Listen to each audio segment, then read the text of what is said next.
Welcome back. This is part 2 of my shop kitchen build. If you did not catch the first video, I'll place a tag up here. Be sure to watch that one. In this video, we're going to be installing some roofing panels for Backsplash.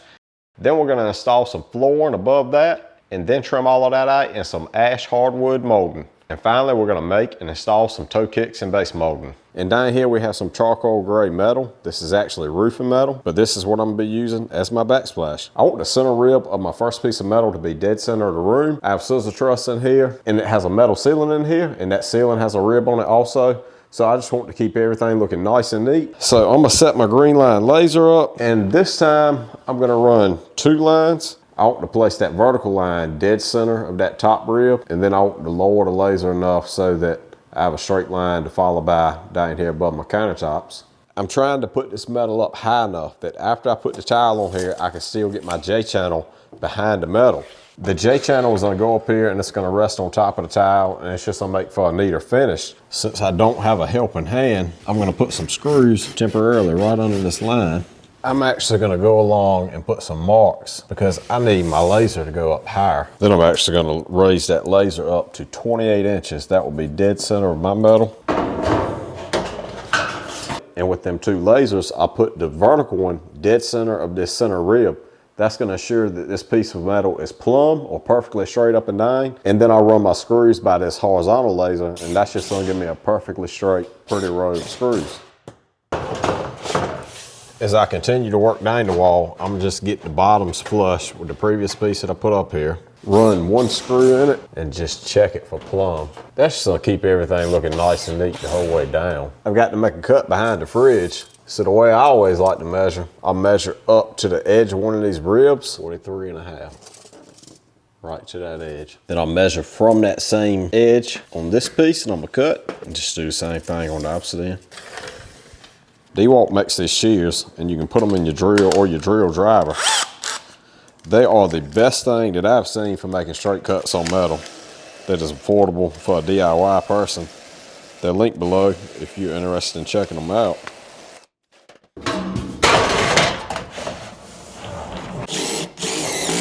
I'm going to put my side that typically overlaps to the wall, that way it fits snug. I don't want to run any J-channel back there. But I am going to run some on the opposite side up here at the front. And that doesn't make for a perfect seam, but remember, this is going to be behind the refrigerator. It's going to be hard for anybody to ever see. On the opposite side, every piece from now is going to have to have a slant cut or angle cut at the top. So I'm going to go ahead and put my J-channel on because that's going to be difficult to get on after the fact on this slant. If you can put it up here and hold it in place, take something straight like a speed square, anything to rest against that wall. You can mark your angle. It's not going to matter too much about the back. You can be peculiar and cut a straight line on the back, but you're not going to see that anyway. That makes for a nice flush angle. So this is where everything starts getting very interesting. I don't really like cutting angles. Typically what I do, I just measure from that rib again. I know from that rib to the very edge of my metal, it's 36.5 inches. So I'm gonna find 36.5 inches on the wall. But here I think it's gonna be easiest to go ahead and get me a relatively plumb line to measure by. Put my tape measure to the very top of the J-channel. Keep it flush with that line and measure down here to the bottom where the metal's gonna stop. And I'm gonna subtract a little bit off that because we're gonna hide any discrepancies in that J-channel. We don't want the metal to be so tight that we cannot get it in here. So I have 50 3/4. I'm probably gonna cut it 50.5.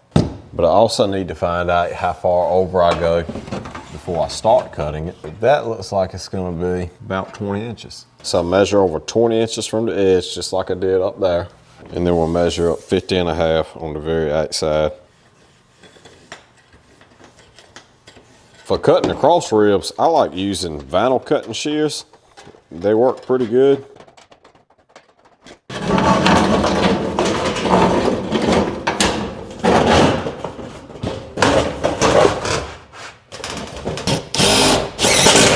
And for the last one, we know we want to start our angle at about 50.5 inches, and then I measured over here and I got 41 inches.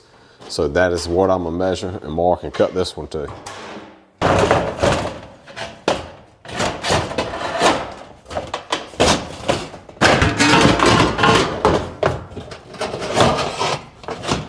And now I can screw the metal to that J-channel.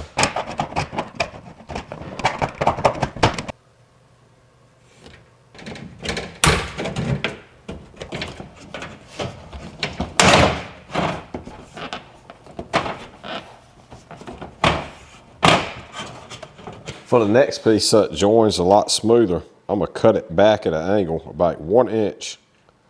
And that's gonna do away with that back piece they have folded. And it's gonna allow my J-channel to slide into the other J-channel and just create a much neater look. For the J-channel by the fridge, I put a whole 10-foot stick up here. Got it in place, put my mark at the corner. I used my speed square to mark 2 45-degree marks from that line. Then I cut my face out and I cut the relief cut on the back side.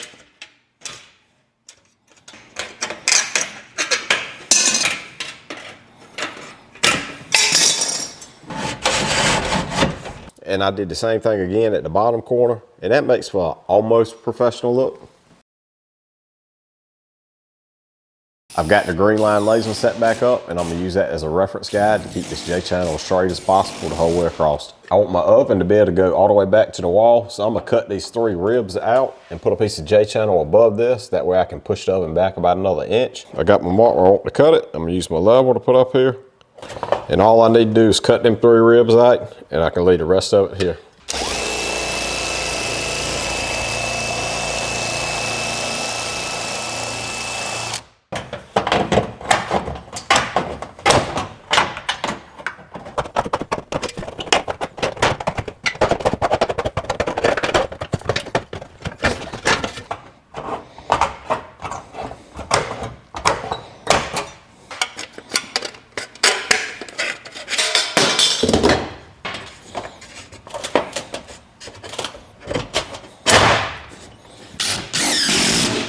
And that gives me a little wiggle room for whenever I'm ready to level up and raise the oven up. It'll be flush with the bottom of that J-channel and you'll never even see that gap. I'm gonna put some molding up here at the very top of the ceiling after I put the shiplap on. So I need to work out how it's gonna fit here in this crazy angle. I got a 1/4 inch piece of plywood ripped the same width that my molding is.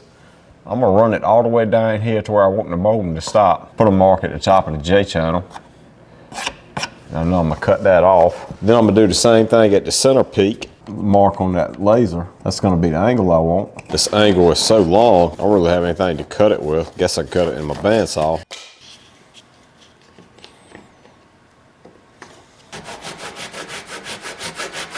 I try to score it first the whole way next to the template.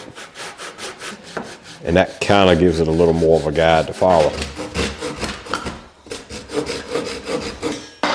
I'm going to drive a small finishing nail in at the top so I can hook my tape measure and get my overall length of the board.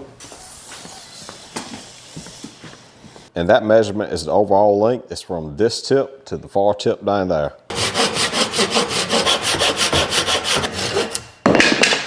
Well, I got the molding stain and some black walnut, so that's going to need to dry for a day or two. I'm going to go ahead and get started on these toe kicks and some base molding. I'm going to cut this out of some 1x6s.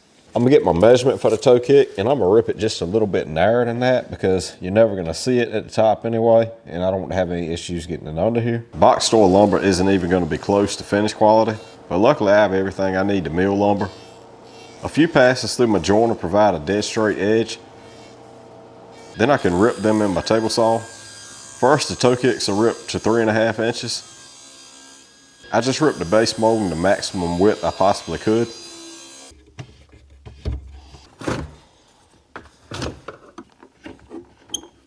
I use my rider table to make one decorative edge on the base molding.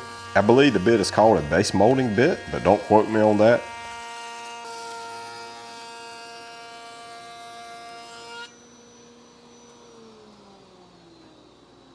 A quick sanding with a sanding block smooths that top edge, and my random orbit sander takes care of the face. And I'm gonna go ahead and cut all those factory edges off, and then I can actually paint them before I do any more work to them. Finally, I finished the molding with primer and high gloss black, all from a rattle can. I want to put something above the backsplash, and that's because my walls are OSB and they're just ugly to look at even though they are primed. So we decided we'd go with flooring, and that's because we have a few boxes left over from when we did the flooring in here, and we think that's gonna match very well, and it's gonna make a good contrast to that wall. I should be able to use that same template that I made for the molding. I just have to extend the line out to get this wild angle.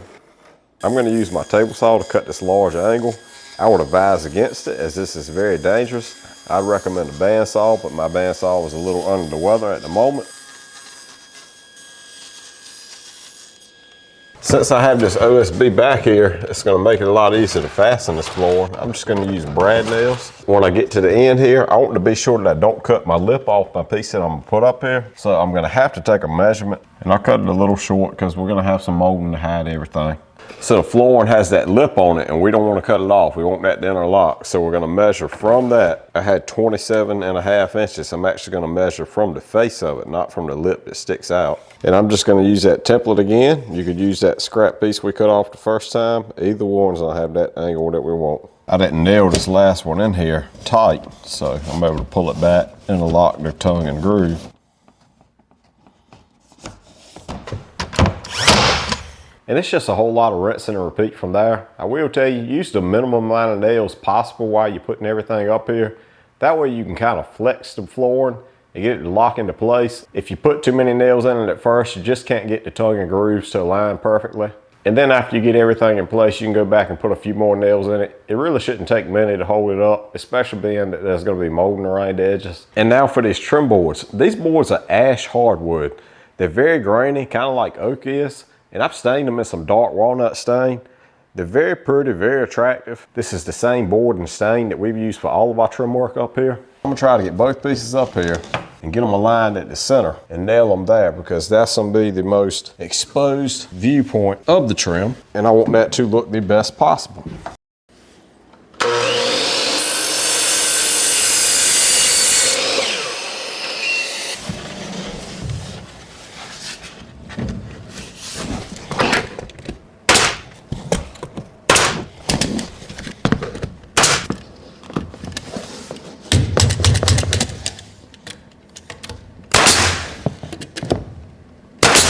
I'm gonna make a 45-degree angle to cover up this 2x4 that I have back here. If you saw my last video, you know what I'm talking about.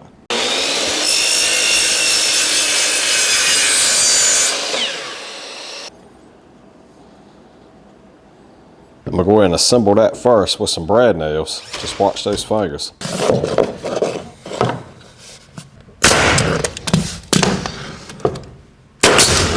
Then I'll come around the front with that base molding. I want to be sure I leave that side of the painting exposed to the front. It's not gonna fit up here as pretty as it would on a traditional cabinet, because it's got this funny lip here, and it's just gonna push the base molding off some. So if I want it to look perfect, I'm going to have to rely on some black caulk to hide the crack.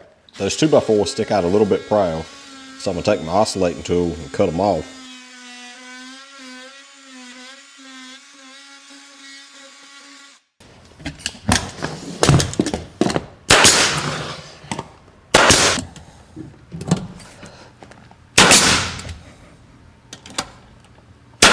Well, I'm really happy with how this project's turning out so far. I love the color scheme I have going on here. In the next couple of videos, I'll be installing some tile for the countertop and a pretty awesome kitchen sink. So if you want to follow this series, be sure to subscribe. Thanks for watching.